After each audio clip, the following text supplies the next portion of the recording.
मोदी सरकार के दूसरे कार्यकाल का आखिरी संसद सत्र आज से प्रारंभ हो गया है।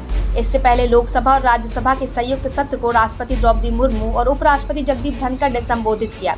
राष्ट्रपति ने अपने संबोधन में बीते वर्ष को ऐतिहासिक उपलब्धियों से भरा बताते हुए कहा, एशियन गेम्स के इतिहास में सबसे अधिक मेडल, चंद्रयान 3 की सफल लैंडिंग और राम मंदिर के निर्माण की जनाकांक्षा पूरी हुई। साथ ही महिलाओं की भागीदारी सुनिश्चित करने वाला महिला आरक्षण कानून बनने पर सभी को बधाई दी। नए संसद के अपने पहले संबोधन में राष्ट्रपति मुर्मू ने क्या कहा, आइए देखते हैं। माननीय सदस्यगण, सभ्यताओं के कालखंड में ऐसे पड़ाव आते हैं जो सदियों का भविष्य तय करते हैं। भारत के इतिहास में भी ऐसे अनेक पड़ाव आए। इस वर्ष 22 जनवरी को भी देश ऐसे ही एक पड़ाव का साक्षी बना है।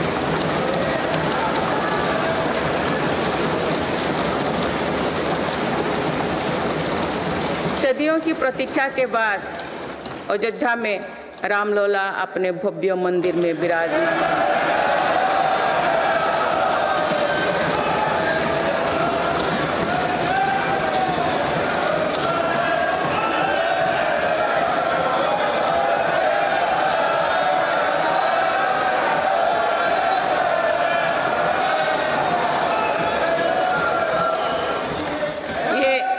ये करोड़ों देशवासियों की इच्छा और आस्था का प्रश्न था, जिसका उत्तर देश ने पूरे सद्भाव के साथ खोजा है। राम मंदिर के निर्माण की आकांक्षा सदियों से थी, आज ये सोच हो चुका है।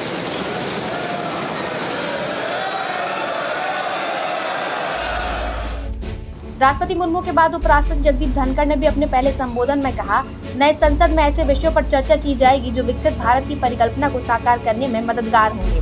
साथ ही कहा कि अमृतकाल के अवसर पर नेताजी सुभाष चंद्र बोस की प्रतिमा को कर्तव्य पथ पर लगाया गया और साहिबजादों के पराक्रम को याद करते हुए 26 दिसंबर को वीर बाल दिवस के रूप में मनाने का निर्णय लिया गया।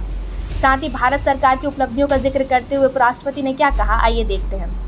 Honorable members, this year is also the 75th year of adoption of our Constitution. It was during the Amrit Mahotsav that a statue of Netaji Subhash Chandra Bose was installed on Kartavya Path. Veer Bal Divas was declared in the memory of Sahibzade. Birth anniversary of Bhagwan Birsa Munda was declared as Janjatiya Gaurav Divas. India became the first country to hoist its flag on the southern pole of the moon. India got its largest sea bridge, the Atal Setu. India got its first Namo Bharat train and the first Amrit Bharat train.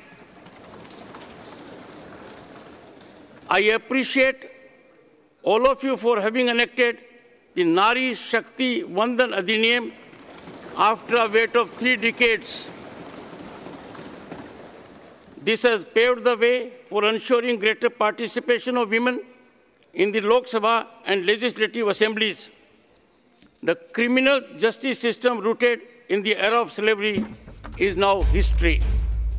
नए संसद के पहले सत्र में नारी शक्ति वंदन अधिनियम के फैसले को गरिमापूर्ण बताते हुए प्रधानमंत्री मोदी ने मीडिया से बातचीत की और कहा, गणतंत्र दिवस के अवसर पर पूरे देश ने नारी शक्ति के संकल्प, सामर्थ्य और शौर्य का अनुभव किया। बजट सत्र से पहले राष्ट्रपति मुर्मू जी का मार्गदर्शन और कल वित्त मंत्री निर्मला सीतारमण जी द्वारा अंतरिम बजट पेश किया जाएगा।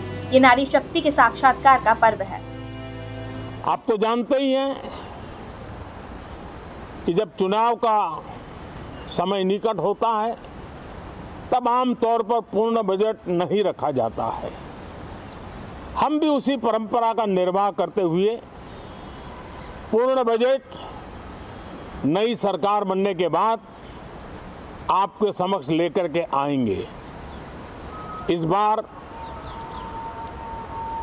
एक दिशा निर्देशक बातें लेकर के देश की वित्त मंत्री निर्मला जी हम सबके सामने कल अपना बजट पेश करने वाली है। साथियों, मुझे विश्वास है कि देश नित्य प्रगति की नई नई ऊंचाइयों को पार करता हुआ आगे बढ़ रहा है। सर्वस्पर्शी विकास हो रहा है, सर्वांगीण विकास हो रहा है, सर्व समावेशक विकास हो रहा है। ये यात्रा जनता जनार्दन के आशीर्वाद से निरंतर बनी रहेगी। इसी विश्वास के साथ फिर आप सभी को मेरा राम राम।